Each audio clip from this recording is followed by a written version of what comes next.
listening to Graphic Novel Explorers Club podcast, an audio book club.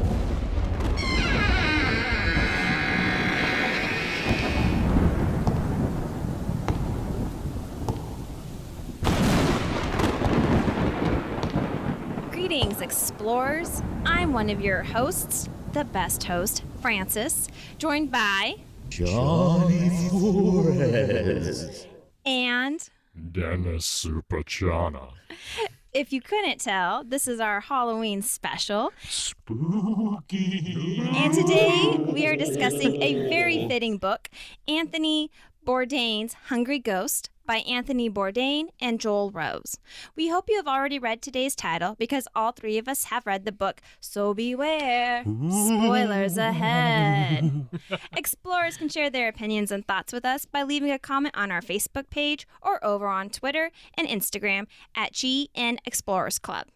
Graphic Novel Explorers Club is available on Apple Podcasts, Stitcher, Spotify, and wherever podcasts are available.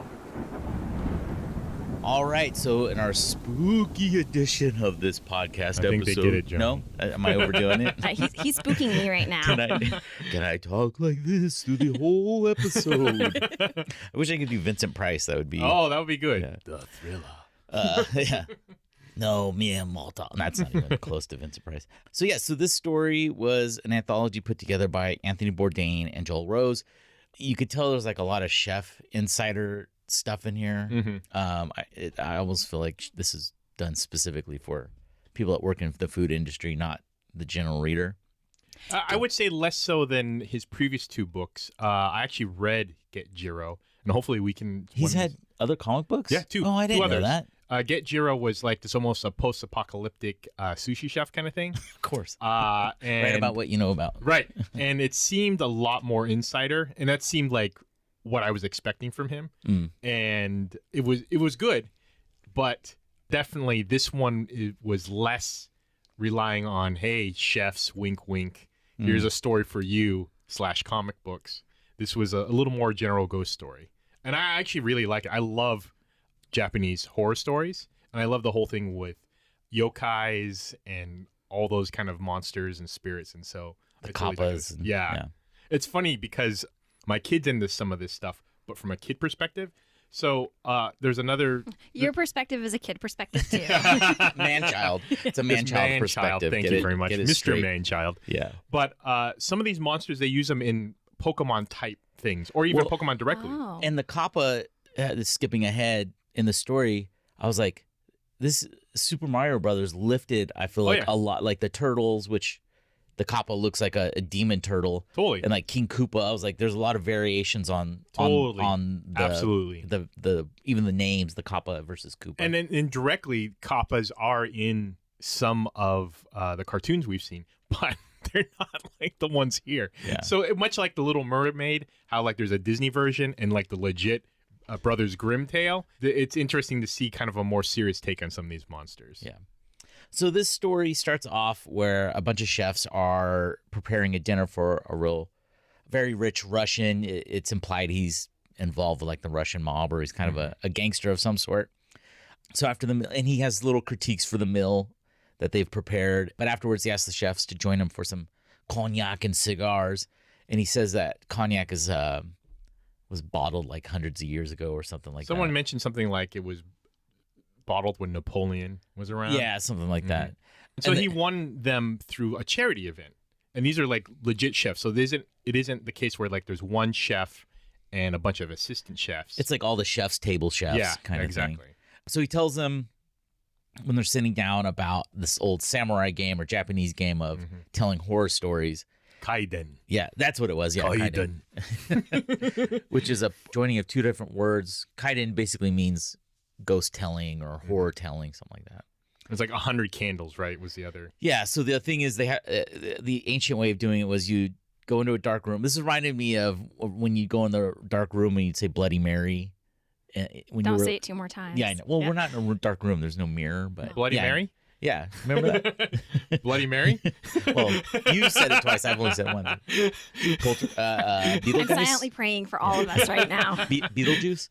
Yeah, so you'd go into the samurai would go into this dark room, light 100 candles, and then you would face a mirror and tell your horror story and blow out your candle when you were done. And as it progressed, no one wanted to be the 100th samurai because that was when the... And you would have to look in the mirror after you blew out the candle to see, I think, if you had actually been possessed by a spirit. Yeah. Okay, I am a terrible reader. How do I miss this stuff? Wow. I'm like, oh, did that happen? I'm sure it did. Did you get the right comic? Yeah. Oh, I'm like, this sounds fascinating. I Tell thought we me were reading more. Sailor Moon. It's been a little while, Frankie, Yeah. so... Yeah, I read it yesterday. Well, I mean, it's been a little while since That's you've true, been on the I've been on show, that. so Yeah. you're a Attention little to rusty. details. Yeah. You got to stretch your can't podcasting read. muscles. Which is great because what I liked, so this part is legit, and then they explain it later at the end of the book how Anthony Bourdain, Mr. World Traveler, was really interested in these Japanese ghost stories, and so he used this tradition of kaiden to kind of as a jumping point for the tales in this book, and it just shows like telling ghost stories, getting together, trying to spook each other out. It's not just for like sleepovers. This has been a tradition for a very long time. It's for Russian mobsters. Yeah, exactly. No. And as the Russian mobster's telling the story, I thought this was going to play into it later. He looks very similar to the samurai that is portrayed as going in and telling the first story. I was like, oh, he's going to be a spirit or something like that, which is not the case at all at the end of the... I did like the setup. I mean, if you've seen these kind of stories before, you could see where this was going. One of my favorite 70s films is Tales from the Crypt, but the English version. And so this is not the HBO series, but this is actually legit, like the movie. And what happens is that 90s movie? Yeah, right. And yeah, not which they use a similar story later in this, so, the Snow Queen. Right, exactly. And then so the Tales from the Crypt, what they did was a bunch of strangers come together and they decide to they're stuck in this business room. So they decide, well, they're going to occupy their time by each telling their story. Well, in the end, you find out that they've actually been murdered or they've been actually killed. Or like the Oh, I missed that one. I was thinking of another one. Well, there's two of them. There's Tales from the Crypt, and there's another one that maybe you're thinking of that I'm also thinking of. I can't. It was the title. cheesy syndicated 80s version of the. Well, right. Because Christian Bale and that's the movie. Julianne with the red hair, a famous Oscar-winning actress. They were in Julianne one Moore. of the Mummy one. Yeah, they were in one of the skits, and then I was yeah. like, wow. And then there's the one that is it like with the Snow Queen. They did it with Ray Dong Chan. She was the demon with the demon kids and stuff like that. But anyways, it's so funny reminiscing about those. A lot of these stories, I was like, oh, they just borrowed these different tales to use that in Tales from the Crypt. So right. When we got to the Snow Queen, I'm jumping a little bit ahead. I was reading it and I was like, oh, they stole this. I was like, he didn't write this. And then I just kept reading and it got to the end and they acknowledged, I mean, they did not steal, obviously. They're paying homage to these classic stories and these classic characters.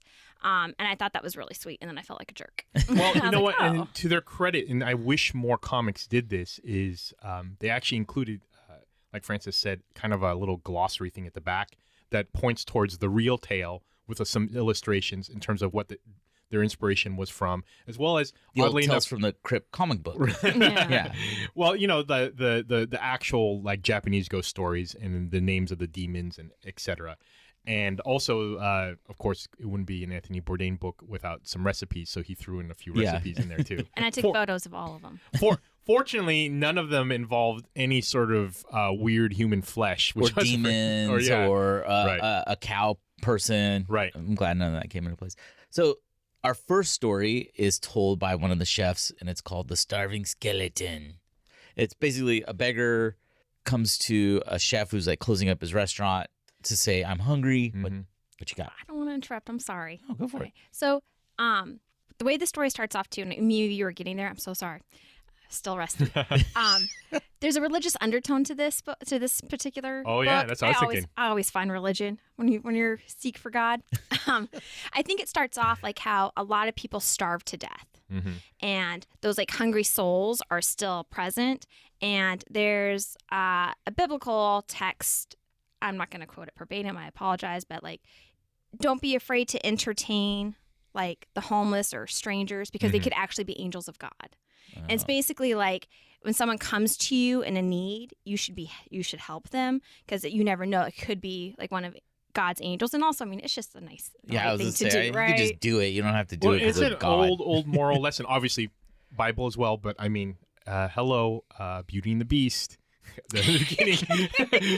I don't know if anyone knows that classic tale from Disney. And it's a also tale others. as old as time. Right, exactly. The prince turned away that witch, or what he thought was an old lady, and it turned out to be a witch, and she cursed him. There's a lot of this throughout this story of people starving, and then also the don't judge a book by its cover because you never know really what it could be hiding. But right. The beggar goes to this, and it's not like a rich chef, like he's just like got a little diner.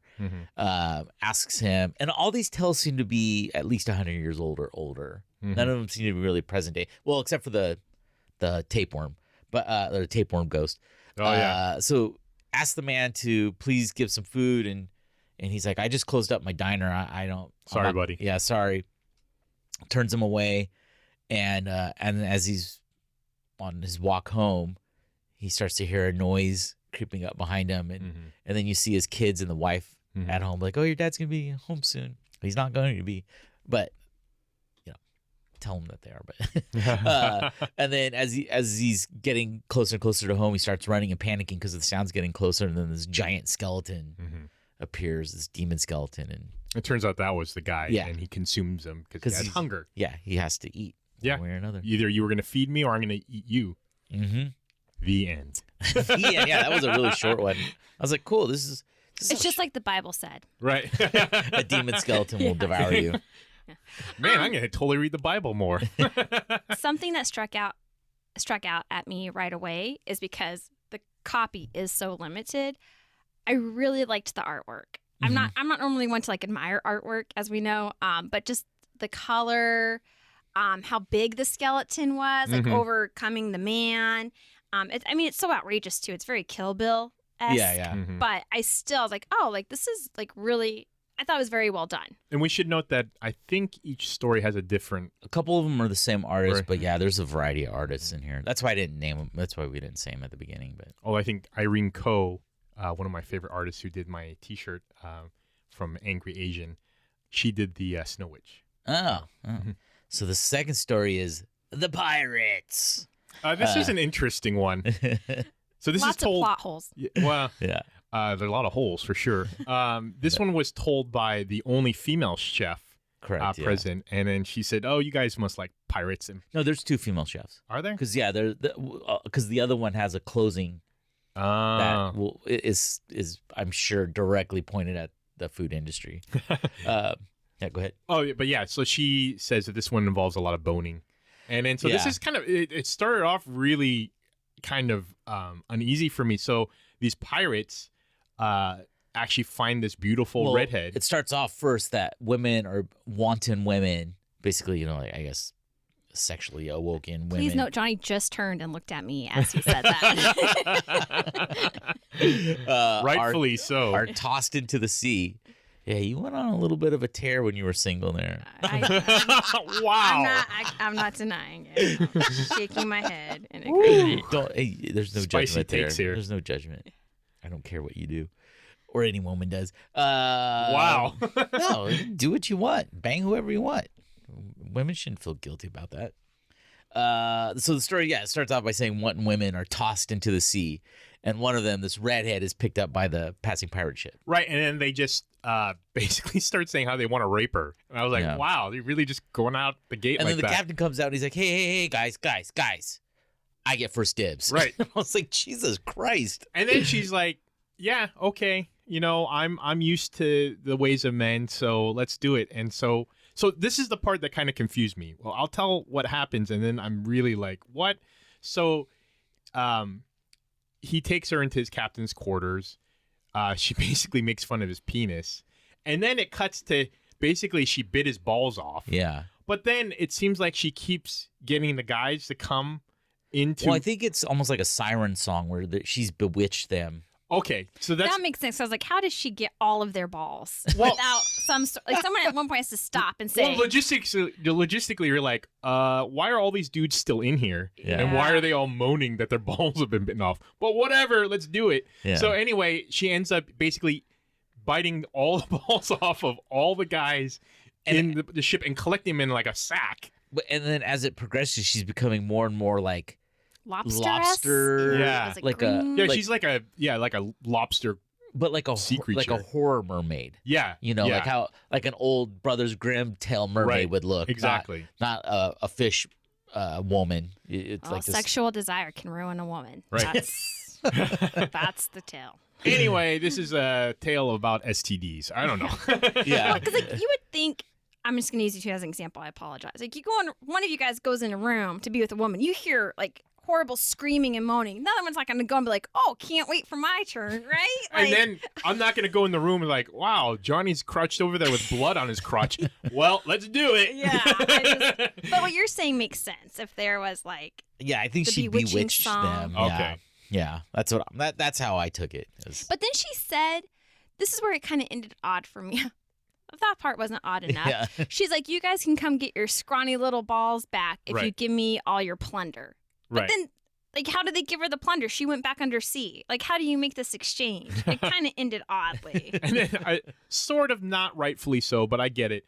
One of the chefs like, well, that's not really about food, but she kind of ate the their Russian balls. guy says, "I thought these stories were supposed to involve food," Right. which I was instantly like, well, you could argue all these stories are about people eating. It doesn't matter what they eat. Consumption. Something is Yeah. being eaten as food. Right. Yeah, nourishment. Right. Yeah. So yeah, that was an interesting story. I kind of like that one. The third story is One of my faves. the salty horse. Yeah, this one was really good.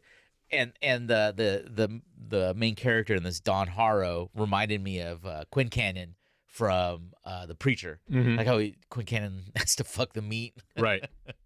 I should throw a clip in there for when you say I used it as a like the bonus stuff on one of those that we did on Preacher. Where you're like, he's just fucking the meat. Oh, did I say that? Oh, that's funny. It was one of the post-credit outtakes. Oh, yeah. He's just fucking the meat. To Apparently that's the clarify, thing. there's no meat fucking involved in this particular story. I don't know, man. Towards the end there, he's getting a little. I'll tell you what. It reminds me of Quincannon. Yeah. So the next chef in the story says this one will be all about food in response to the Russians' comment and the Russian mobster. So he says this story takes place in Spain between the wars, which I'm assuming is World War I and World War II. Mhm. And this man named Don Harrow or Harrow it opens with him standing in a horse pasture with this giant house in the background and dozens of horses out in this pasture, and his face is like covered in the shadows. So you're like instantly like, oh well, this guy's up to no good. Right. And the chef continues by stating that horse meat is still consumed around the world, but not as much as it once was, and says, and this story might be the reason why. Mhm. Yeah, so Don Harrow is at first, he's only eating small platefuls of. Well, he's a rich guy and he owns these horses. Yeah. It should be stated, and he owns like race, Purebreds. purebreds, like stallions. like amazing horses. And for some reason, he ends up. We'll get to that. Well, he just gets a bug in his head, right, to eat these. Like at first, like it's not implied like he had this the whole time, and then like he's Well, like, yeah. So it starts off with him eating his like a small plate, Mhm. and then he starts to rearrange it into like the shape of a face. This is horse meat, Mhm. and then he's warned by one of his servants, like a ranch hand, that hey, you're eating too many of our horses. You might want to switch to like we have goats, we have sheep, we have we have Lambs. dozens of cattle that you might want to eat. And he's like, no, I really have a taste for horse. I'm gonna keep eating horses. Which eventually he eats his prize stallion, and the ranch hand's like, you cannot eat you can't eat this. This is like a stud stallion. Like don't do this. And then it opens on a montage of him eating all this horse prepared in different ways. And there's a scene which I really liked. It's basically him alone at this very long table, and you can make out the horse. Like the legs are kind of laid out. They in lay front. it all out, the head is ribs, at a the platter. legs. Yeah, and it's like. and of course it's he's- just like chunks laid out. Yeah. But by the end, when he eats the last horse, it's like ornately, almost religiously laid out, and Right. It's Um, almost which that's what reminded me of Quincannon. in some ways. I mean, it's admirable that most people, they don't like to know where their meat comes from in a sense, right? They don't want to have the head. So when you remove any sense that it was a creature, like you could say that's more impersonal, right? You're not really honoring the creature. So in some ways he kind of is, like you said, religious, because you could see the whole, basically the horse. Yeah. But in another way, it's like a really grotesque, and his features and his face, the drawings are fantastic, by the way. Well, it's a metaphor, and the horse tells him, eventually the war horse that he eats. But yeah, he goes through his breeding studs, his mares, and the guy, and you get the sense that even I did, that his staff are like a little repulsed because he's even eating the fowls as soon as they're born. He's eating them, and eventually it leads to the only remaining horse is a war horse, and the chef, he's like, I let's eat it. If I don't have any other horses, then I got to eat that one. And the chef warns him that the horse will not taste good. It's an old horse that's really rough and stringy meat. Yeah. But he does it anyways, and this is the horse that's finally laid out very religiously, and like he's paying devout. But then he just like jumps on it, attacks the meat, goes crazy, and later that night he goes to sleep and he's awoken by the war horse in his bedroom. The spirit of the war horse. Yeah, and you could tell that the he's supposed to be laying in his bed, but they turn it vertically. And this part right here reminded me of The Godfather. Oh, really? Yeah. When he wakes up in bed with his yeah. prize stallion horse head right there in the bed. I was like, oh. But it also looks like it might be in his stomach. Like I got the impression like it's his bedroom, but also his stomach. And the war horse condemns Don Haro and mankind by saying, you do these cruel things to me and my friends and my family and other animals, and you ride us into battle. You make us work for you, and you make us participate in your killing of your fellow humans. The horse says, like, my flesh is in you. I'm just a spirit, but I'm gonna get my flesh back. So my take on it was like he's condemning all of mankind, and Don Haro is a metaphor for like mankind just abusing everything around us that we should be taking care of. That was my take on it. Bear with me as I say this. So I did too. I think it's very much like the 7 deadly sin, gluttony, being gluttonous. And he calls him a glutton. Yeah. The horse calls him a glutton. This happens to me every year at Starbucks. Bear with me. They released their winter menu, and last year they had a sugar plum pastry, and it was like this plum jam with this cheese on a little Danish, and I became obsessed with it. Like, I wanted one every week. And so I think, like, with the horse obsession, is that something new, something different? And I have to tell myself, like, Francis, you cannot eat this Danish, like, every day. Yeah, because I get fat now, right? I'm not in my 20s. Like, that's just carbs and sugar. But God dang it, every friggin' winter, like, I become like food obsessed. And it was like, and it does hurt you as a person. Like, it's not good for you. So I really liked the story as well. Yeah. The ghost horse is really pumpkin spice. Yes, the pumpkin spice latte. I've unleashed pumpkin spice. But no, the artwork, fantastic. I liked it because it was like, the madness in his eyes. It reminded me a little bit almost like a zombie story where he's just gnashing at the meat, and it's grotesque and visceral, and it was just a fantastic story. And I think for vegans, and I'm looking at Johnny, he's representing an entire population now. I'm vegetarian. Oh, that's right. Okay. Get it straight, lady. What I've heard, and this happened actually at the Sacramento Food Co-op, it was a big deal when they started selling meat. It took them 6 months to get the vote. But for a lot of people, because people are like, oh, how could you eat a horse? For a lot of people, like, how could you eat a cow? Like, to them, it's the same. It's a living, breathing animal. Yeah. Like, why do we, as a society, like, uphold one animal and not the other? You know? So I thought that kind of resonated, too. Like, he didn't want the other animals. He didn't want the ones deemed suitable for consumption. Like, oh, you can't eat the horse. That's taboo. Like, well, an animal's an animal. You're eating it. Yeah.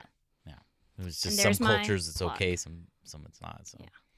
So it seems like the story ends, but then the chef continues because I thought he died. I thought he died right there. And then the chef telling the story says, he's like, I eat horse occasionally, and the Don suffered the rest of his days until he died. And then he says, he was in such pain that his death actually was probably a relief. Because the horse burst out of him like a chest buster. Yeah. Or into him, Oh, yeah. Yeah. But that made me think, so then if Zantac had been around back then, would that have just calmed the spirit horse? Would have been like, oh, fuck. Actually, you know what? It's funny you say that into him, because doesn't the horse enter through his ass, the spirit? No, it goes in. No, the ass one is later. That one, and it comes out. Yeah, it comes out. Well, Our listeners are in for a treat. There's a couple ass stories in this thing. There is. Yeah, there's a couple. So the fourth story is the heads. It's probably my least favorite. The heads. Yeah. Yeah, it was all right. I don't even remember it. Well, now you're about Yeah, to. You, I much read like the it. listener, are about to get a recap. Oh, wait, I remember it now. Yeah. Yeah, it didn't take place in an old Italian village.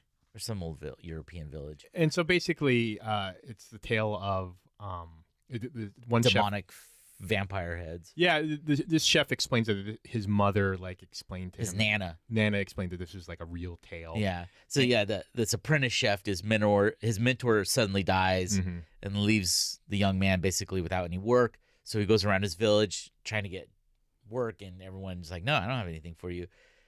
When suddenly he's like in an abandoned building and moping and just wondering what, in a crisis of like, what am I going to do? And this man appears suddenly, and I was like, "Oh, I can help you. And you don't want to hang out here because there's ghosts around this place," which I thought was like later you come to find out this guy's a demon. I was like, was he fucking with him, or was he saying that ironically, like, "Hey, let's get out of here, there's ghosts," or just like, "Well, I've got you now," so anyways, so the mysterious man notices that he's holding these that the young man's holding these knives, and they were bequeathed to him by the chef that had died that was mentoring him. And I thought these knives were going to come into play somehow later. Yeah, never did. They didn't really. So I learned this in Top Chef. Every chef has their own knife, and it's a big deal. And you're not supposed to use another chef's knife without their permission. Oh, really? Yeah, and you'll see in Top Chef, they actually roll up their knives. They come with their knives. It's very personal, and even Andy, he is not a chef. He's my fiance. He buys his knives, and there's one that he really wants because it's a certain grip, and they're very expensive. And he yells at me if I put it in the sink because it's gonna dull it. A chef's knife is a very big deal, and you don't just use any knife, and you don't use any other chef's knife. And then honestly, I kind of thought, much like you, Johnny, not only would they come into play, but we'd find out he actually murdered his mentor. Well, he murdered animals. Oh, maybe that's because. So this mysterious man takes the young man to his restaurant that he owns, and there's already some staff there, some chef staff, or something. And one of the staff says to him, well, I sinned. That's why I'm here, because I was being lazy. I was a drunkard, and I bought this cheese off the black market, and it turned out the cheese was bad, and it poisoned this boy. So I murdered someone. That's why I'm here to pay for my sins like you are. And the the young man's like, "Oh, I didn't sin. I'm just here because I needed a place." Which to is go. why I thought it would pay off that he was secretly, or he had killed his mentor. Oh, I thought it was going that way too. with the knives, and, right. And then I was like, well, it's never addressed he actually committed a sin, but maybe that's the sin of murder. I don't know, but of murdering innocent animals. I just think it just never paid off. He seemed like an innocent kid, to be perfectly honest. Yeah. So anyway, it turns out he wakes up. We're all sinners. Let's just clarify. Right. He wakes up and he goes to the kitchen and he finds all the bodies headless. Well, he hears tick, tick, tick, tick, tick sounds, and that wakes him up. And and then but they're not decapitated in the traditional sense. They're all it's smooth. A Barbie doll. When you pluck, that's what I thought. No, it's true. It's true. You pluck the Barbie doll's head off. It's just missing that little joint, that flat joint thing. Yeah. And then he looks out the window and he sees the heads of the people, but they're floating around and they look like little goblins. In fact, I think he calls them goblins. The guy at this point, the main chef, he looked like Count Chocula from the cereal to me. Yeah. Right. He looked very vampiric. Yeah. He had pointy ears. They all had pointy ears. Yeah. And they're flying around, which this is the part that weirded me out too, is they were talking about how they can't wait to eat the young new chef, but then they're eating bugs. And I was like, I would thought that they'd be more dangerous. Well, maybe and that's the hors d'oeuvres, right? Or the bugs outside. And then somehow the young chef, through his experience, who knows, determines, well, if there's no body, he can't do anything. Well, no, because he knows the story too. Oh. He says his Nana, which implies it's was this the chef, the older chef telling his story when he was a boy? Because he says, my Nana had told me about this, and you have to separate the heads from the body so that they can't. Which is a vampire thing too. So yeah, he throws all the bodies out the window. He only throws one. Oh, is that it? Because he only throws the main guy. That's why they were able to when he goes back later, they're all sitting in the kitchen, normal, except for the main guy. his body's gone. Well, So- he goes out and attacks him with a hoe. right. Is like smashing these things, and the main vampire demon thing bites him on the Which arm. I thought was going to pay off too. Yeah, I thought Also I was didn't. like, oh, his head's gonna detach it. Yeah. No, so he goes walking into town the next day carrying the head. I didn't understand that. So he's like, whatever, I guess this is my life. And then people are like, well, he's got to be arrested because clearly he killed someone. They arrest him. The police have heard this story too. Yeah, they heard it. It's like, oh no, this checks out. And they look at the head and they say, no, it's clearly like smooth. This No is clearly blood. a demon. Yeah. So see you later. So the head's still attached to him. Yeah. And so he's like, okay, see you later. And so he goes walking, and then he gets A Confront- bandit jumps on. yeah, bandit. And I didn't really understand what was going on here. So the bandit's like, Well, the bandit's like, this would be great. yeah, To scare people. Yeah, this will scare people because they'll think that I have decapitated my previous victim, so they'll just hand the money over. And then the young chef's like, well, are you sure? I want you to know that you're wanting to take this willingly. I'm not tricking you. I'm Yeah. telling you this is a demon head. And It's a then the curse. bandit's like, yeah, whatever. And then the demon says, now it's time to eat or something like that. Finally, lunch. Yeah. And he, So I didn't understand any of that. I was like, so did he pass the curse? Did he just like let the guy eat? No one's just like nonchalantly just like, okay, let the kid and his head go. No one tried to help him well, or the cops were like, look, I talked to the assistant DA. I've got nothing to charge you on, so you're out. no one's gonna go hunting for the other demons that are clearly still at the kitchen. It was an episode of Law and Order. Right. Demon heads. So anyway, it just ends like that. See, and I don't know what the lesson was learned because the crook ended up paying the price. Nothing happened to the kid. He didn't turn into one like I thought it was going to happen. Well, the kid didn't really do. I mean, Yeah, he wasn't a sinner like I thought he was. He had killed his. well, in former chef. Francis's eyes, he's a Yeah. Well, maybe that's the moral of the story. Like he really wasn't Mhm. a sinner, and then the bad guy ended up with the head because he is the sinner, All right. the bandit. Yeah. Like that's his. Yeah, it's interesting. I don't know that a lot of the fables that we tell, like a lot of cultures, like they do have a point. Some of them, I think you have to be embedded in the culture to understand the Mhm. points, like what it's trying to. Anyway, least favorite. So the fifth story is Deep. That's the name of it. Right. I'm not saying it's It's not deep. story's so fucking deep. It does go deep. So the next chef begins telling a story, and he's an older chef also. About he says, like I came up during a much crueler and harsher time for chefs, and he continues by saying the head chef he was an apprentice in. The head chef would belittle the sous chef, who would then take it out on the chef below him, the next in line, And they'd it haze just each on other. and on and on. They'd And- grab each other's asses Well, and you grab each other's balls. yeah, it would get to the apprentices who would fight, and but then the superior chefs were the ones that would like physically assault them by crushing their nuts and grabbing their asses, This story made me uncomfortable. This one particular poor. which is the Junior chef chef. telling the story. Right. He goes on to say that there was the cruelest of all these chefs was Gaspar, Mhm. who is implied. I mean, it's pretty blatant. He raped this guy. Okay, see, that's what I was thinking. So it's not just like manhandling his balls. Well, it's kind of starts. He does that too, but He then shows his fingers in between his butt cheeks, is what Into he his says. ass. Yeah. Right. But he also in one of the illustrations, it seems like he's coming up behind him and penetrating him. But I thought he was just with his hand. Either way, it's still sexual assault. Yeah, It's I not. mean, yeah. Yeah. I but got it's, I got the impression he was doing both with his fingers and his penis. Like, Yeah, this story super made me uncomfortable because I mean, this isn't anything new, right? The hazing, this sort of ritual, you hear about it, it's horrifying. So then basically, well, yeah, he continues by saying another chef, possibly from Vietnam or that Right. kind of Southeast Asia area, noticed what was going on, and the chef telling the story believes that the chef realized this other chef realized what was going on because he probably experienced a similar abuse, and goes on to tell the younger chef about the kappa, the Japanese demon that likes to feast on bullies like the older chef. I was like, really? They just single out bullies? right? Is that?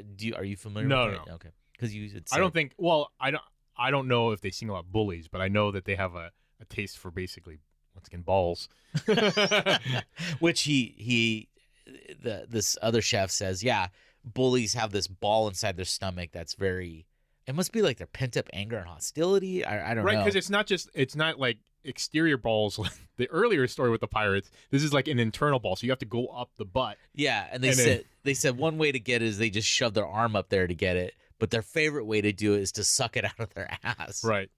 Which this Vietnamese chef, turns into a kappa, which, as we were saying in the beginning, looks like this demon turtle and kills the bully by sucking this. That's the only thing that I almost feel like I was missing a page, because he's telling the story and then Just turns. And then 1 or 2 beats later, the actual bully is dead. And, you see the kappa standing there. And then and offering. the other chef is gone. And, well, no, the other chef's there, and he's offering the other chef, like, time to eat or something. No, but the Vietnamese chef is gone. Right. And so you assume that he the turned Vietnamese. into the kappa. Right. So it's just like, I'm going to tell you this story, and then boom, it happens. So I was like, well, let me tell you by example. So then the 6th story is boil in the belly. And this one was like, I was like, ugh, gross. Because it reminded me of tapeworms. Right. Or like when you hear stories about people going to Africa and they step in barefoot somewhere and they get those worms that travel up their foot. In this one, I didn't feel the protagonist like particularly did anything bad.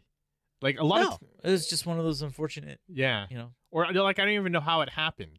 But anyway, it didn't explain it. There's no real story. Yeah, line. well, no, he does. I'll get to that. Okay. So the next story is told by this tatted up chef, and he says this happened to one of his friends, and the friend grew up in this small town, but eventually moved to New York to become a chef.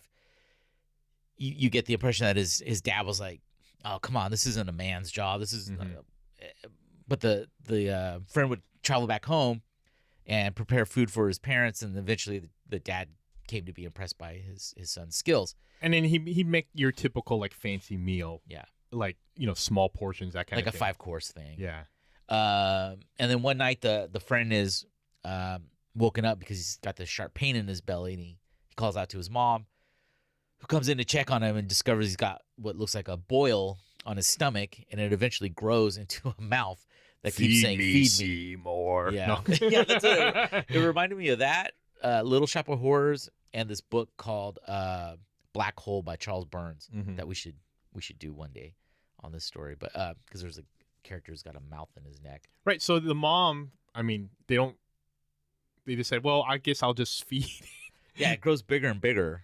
And so she just starts feeding it food. Yeah. And I guess, I don't know if the mouth is getting nourishment instead of the son, so he's slowly wasting away. So eventually she calls for a doctor. The doctor arrives, and this is like old school doctor, the hometown doctor that shows up with a little black bag. But this is modern times. Yeah, but it's still, I was like, oh, they still make house calls. All right. I know, he looks like an Old West doctor, to be perfectly honest.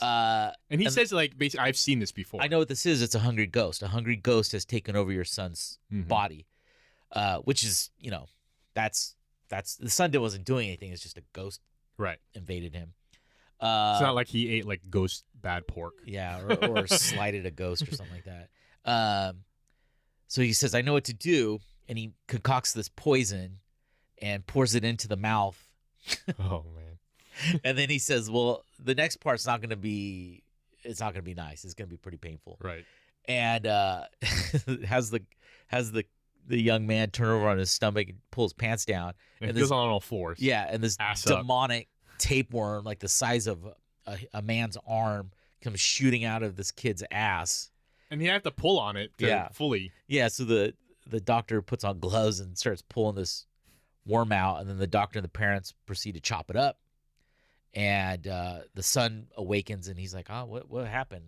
I don't even recall any of this." And, like, he just was thinking about the last meal he had cooked. Yeah. And but apparently they didn't do a good enough a job, because one of the little pieces starts crawling into the mom and gets into her foot. Right, a la The Thing or something. Yeah. Which, you know what?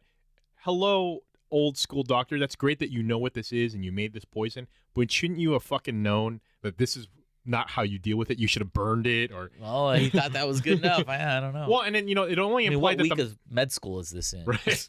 Well, and then it's only implied that the mom got infected, but it's like, there's a ton of pieces. Well, yeah, you I would start to assume... see him go. Yeah. Feed me. It reminded me of, like, Night of the Creeps, where it's just, like, all these worms. Or Army of Darkness, when all the little ashes run around. But the conclusion to this is, and I thought this was pretty funny, was the moral of the story is the tatted chef telling it says, well, really, we should all know how hard it is to have pest control in restaurants. Like, that was kind of the moral of the story. I was like, oh, that's kind of funny. He gets a grade F. Yeah. No, it's just pass or fail, right? Pass, yellow, fail. So the next story is the story of the Snow Woman, and My favorite. Yeah, I've heard versions of the story before. Well, there's always like a white ghost woman, Yeah. that seduces men. Why is Dennis looking at me again? You're pretty pale. I am. I am white. I'm like, what's that called? Opaque? Oh, You alabaster. can see the veins. Yeah. You're almost translucent. Yeah. Yeah, like those models, the see-through man. That's what Francis is. Hold her up to the light. I can see her lungs. Oh, we've missed you, Francis. The seventh story, is the Snow Woman. And the chef tells this story of Yuki Onna, the Snow Woman, or the Snow Witch, as she actually refers to herself. It starts off with a father and son going hunting. So they own a business, and Yeah, they're a actually little hunting inn. for food. It's like a B&B. Yeah, a little And- inn. Yeah, something like that, so they're hunting to provide food for their guests. at their Airbnb. Yeah. Their feudal Japan Airbnb. They get caught in this blizzard, and they know they're gonna die, so they're just like looking for shelter, and they find this, which is again is a trope of ghost stories, as the house out in the middle of nowhere. Right. There's no blanket or stove, so they bundle up in their jackets and they fall asleep. And the son wakes up to find Yuki Onna, this white, Beautiful. beautiful woman, over her dad, and he says like she was blowing cold air into him and sucking the life out of him. Mm-hmm. So she notices the boy and goes over to him and says, well, I was going to kill you too, but you're so beautiful that I will spare you, but your dad's going to die. Well, and he can't tell anybody. Yeah, and they have sex. Or he'll- Well, Yeah. that's the confusing part. Like, I had to go back again because I was like, I didn't understand that they had sex. Like I didn't get that either. Well, at first, and I had to go back and say, oh yeah, no, they totally did, but they kind of almost like they skipped a panel. Well, she starts to like lay down on top of him, and that's where it ends. And you don't get it really until he starts, which I'll explain in just a second. Like he starts telling the story, but in a roundabout way. Right. Oh, that's right. And then yeah. the guy's like, one of his boys, like, oh, you had sex with her? So, Right, but she made him promise that you could never tell anyone that this would happen. Otherwise, I'll come back for you. Yeah. So yeah, he goes back to work at the family inn, hints about what happened, but doesn't ever say directly. He just says like you had sex with this woman out in the woods, I guess. He winds up meeting a young woman who's walking around looking for work, and he goes, "Well, I have an inn if you want to come help. We'd love to have you." And she's a really hard worker, and they eventually fall in love and get married and have children. And as time moves on, she doesn't really seem to age. His mother eventually dies, and on her deathbed just says how much he loves his wife. And then one day the wife is doing something, and she's gets cleaning the refrigerator. That's what it is, yeah. She's cleaning the refrigerator. and That reminds him of that moment that he had actually Yukisona. kind of forgotten. Yeah. So he starts to tell her about what he saw, and the wife's like, "Well, if you want to tell me the story, go for it." And then he tells her the whole story, and then she instantly turns into Yukisona, which is really cool because she's giant. Like I really love the drawings of this. Oh yeah, like, no. the art Irene of this Kohn was my did an favorite. amazing job. Yeah. And says he will serve one last purpose. Which I don't get. Yeah, because the next day it shows their kids waking up Like, where's Mama and Papa? and crying, And then it shows him dead dead out in the snow. So I kept looking back. Like, did I miss something? Did she eat him? Did something Well, happen? I think she sucks the life out of him. But I guess that's the one last purpose. I was hoping it would be something more horrific. yeah. Uh, Or maybe to teach the kids a lesson, I thought. But and I felt that was bad. And the variations I've seen of this story, like, it turns out the kids, because they're half demon, they start turning, and he like the doesn't. Tales from the Crypt movie. Right, exactly. But yeah, they're just left orphans, which sucks for And them. I was surprised about the kids surviving. I was like, oh, because I've seen that too. Like they all become the gargoyle and they go back up to the thing. Yeah. But yeah, the kids survive. And they're normal humans, apparently. Yeah, but and I'm like, well, now their dad's dead, and then I'm sure the Snow Witch is gone. So Right. what's happened to the kids now? Right. She's like, you're on your own, you little shits. And this one, the moral of this story is that it's a female chef telling this. That's right. And she says, this is a warning for all male chefs to be discreet about your relationships. Don't kiss and tell. Yeah. Tell. I was like, right. all right. So the final story is the Cowhead. This one is about a village. It's like a Japanese village. Hida Rugami, which are the ghosts of people who have starved to death. the chef says this final story is so terrible and scary that anyone that hears it, usually, if they hear it to completion, they usually die, possibly from fright, but more likely from guilt. The Russian host says, well, how bad can it be compared to the things I've done and seen? Right. And then the chef's like, well, let me tell you. So in a small ancient village in like feudal Japan is on the... There's a drought. They're starving from famine. They eventually eat their fowl, which then isn't enough, so eat their ducks, and then their livestock, their pets, and eventually rodents. Interestingly enough, I mean, they kind of implied that they were maybe on the cusp of it, but no cannibalism yet. Yeah, that's. I was about to say they're like, they're starting to like pick out like who's the weakest of them. Right. And at this moment is when a man arrives who has the head of a cow and the body of a man. Yeah, and which is called a minotaur, people. Yeah, I think that's half though. Oh yeah, you're right. Yeah, like they're half bull, half human. But anyway, he says that basically I can help you. I come in peace. Let me help you. Yeah, and you're gonna go in pieces. Get him. And as the cowman keeps trying to get a word in, the villagers are like, "Well, we're hungry. Feed us." Like, they're so famished. They're just like, and they're impatient. Yeah, and they eventually kill him, which I really like. The drawing of the cow, like the silhouette, cowman. the silhouette of the cowman with the drawings of them assaulting him inside of it. But he's cut into pieces like you would, like when you go to a butcher shop and you see the outline of the cow. The meat. Yeah, like, it's all in the meat. It's all done like that. It's fucking the meat, as Francis would say. Wasn't the cow supposed to like tell them something? Yeah, like, how to get food. Yeah, it's they like, kill him. Which just seems stupid. Yeah. It was like, well, one. Well, it's a moral tale. I know. Well, also, hello, go to another village. Well, that's the thing. You are given the option. You could be civil and let me tell you, or you could be animal. Like, you know, your more animalistic side, die. So I know they couldn't wait the fucking 2 minutes. Yeah. So they cut this being up, eat them, and they're all like, "Wow, I'm They've really never full. eaten so well in their entire life." life. Like, yeah, I'm not hungry. I don't think I'll ever be hungry again. And as the day progresses, they start to have stomach pains, and eventually these demons erupt out of the stomach, and I'm assuming that's the spirits of these people who have starved to death, and they feast on this village. They eat the village up, and that's the end of the story. But as the chef is telling the story, he turns to the mirror, which he's supposed to do. Yeah, and becomes a demon. And then when he turns around, all the rest of the chefs are demons, and they're not demons. They're dead. No, there's other demons there behind him. They're right. The demons had burst out of the chefs.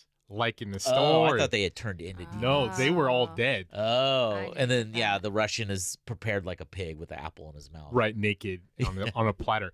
So that was my problem with the story. The moral of the story is supposed to be something about gluttony. I think they mentioned that, and like how like you can, you know, there's poor people in the world starving, and you're like having this extravagant feast. I think they talk about, and the problem I had though is.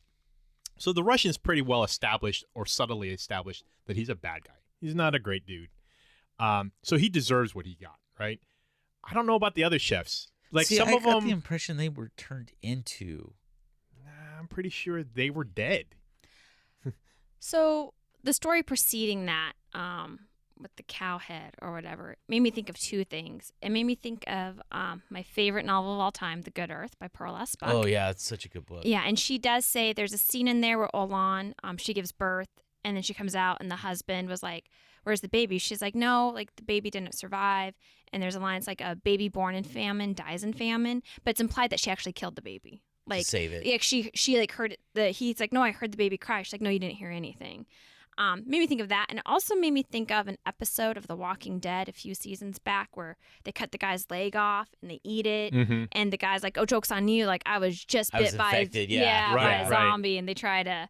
So I guess it makes me think at some point in history, people just ate people for survival. Oh yeah, because we see this. It would have to have happened. Yeah. It's happened. Yeah, but that's what that story made me think of. So I didn't get that either. I didn't get the end that the chefs were dead. But I don't get things like that in comic books. Apparently, I've always been wrong. It drives me bonkers. Well, there's two things. So there's definitely connection. dead humans at the end besides the Russian.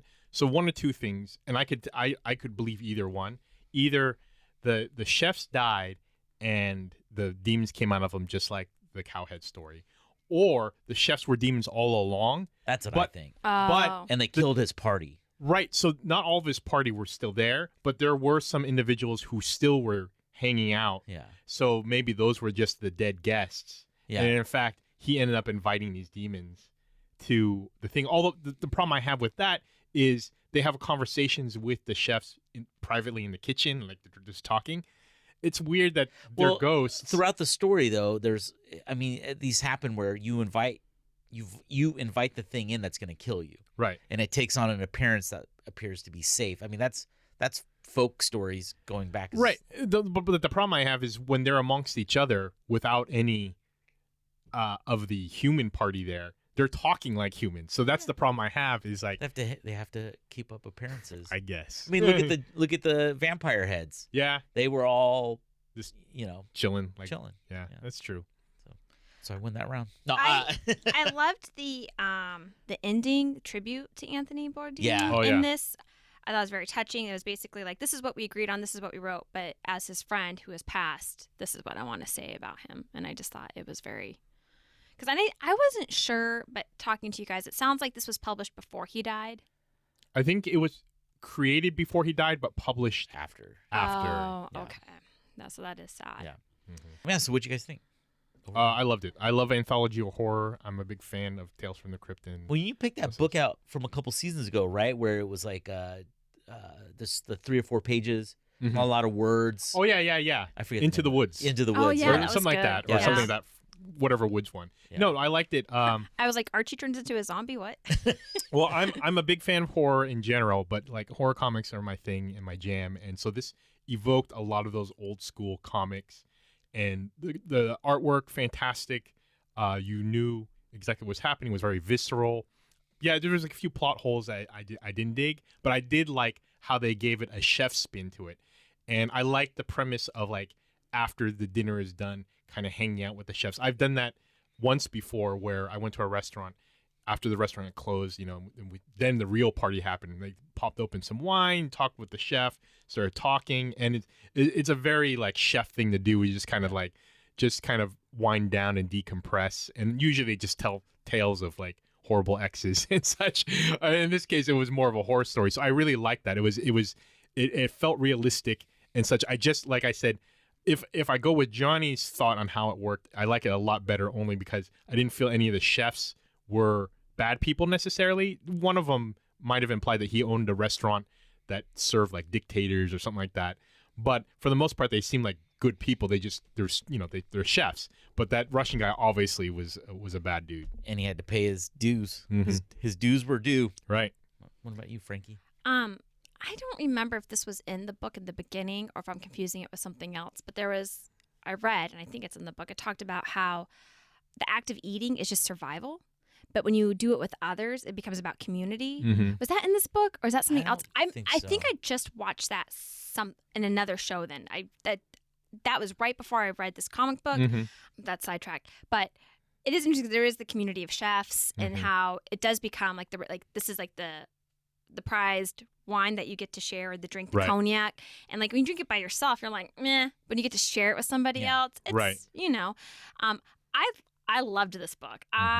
It's ridiculous. It's over the top, but there's a lot of plot holes. It's so easy to read. The artwork was It was fun. great. It was a fun read. It was very fun. And I loved how they provided recipes that kind of tied in. Like Right. there's also, I can't say it, but it's basically veal. There's the duck breast.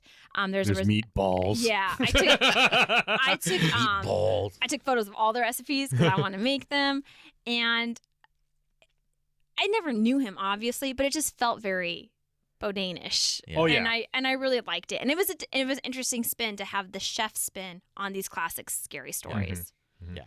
The inventiveness to like tie in the world of food into ghost stories like that. All right. Where can people follow you, Frankie? On Instagram at Wards in Waffles. It's Instagram now. Insta? Well, it is Insta, but you always go, what? Insta? So. Just like that, too. It's a dead-on impression. Yeah. You always do the best impressions of me. It sounds just like it. Yeah.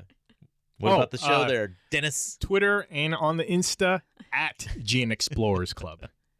All right. Thanks for listening to our spooky episode. And we're going to be back with the Christmas episode. We started that last year. It was a lot of fun. So Oh, and for those who don't know, we also run a monthly in-person reading club at Oblivion Comics. So if you're in Sacramento, interested, California. Yep. So if you're interested, check out their Facebook page, check out our Facebook page, and you can see what we're reading that month. And we got a bunch of new stuff planned for the 4th season of the show too, that we will be unveiling when that season might starts. involve cannibalism. Yeah, and ghosts, and It's not because I got fat. What? get out of here.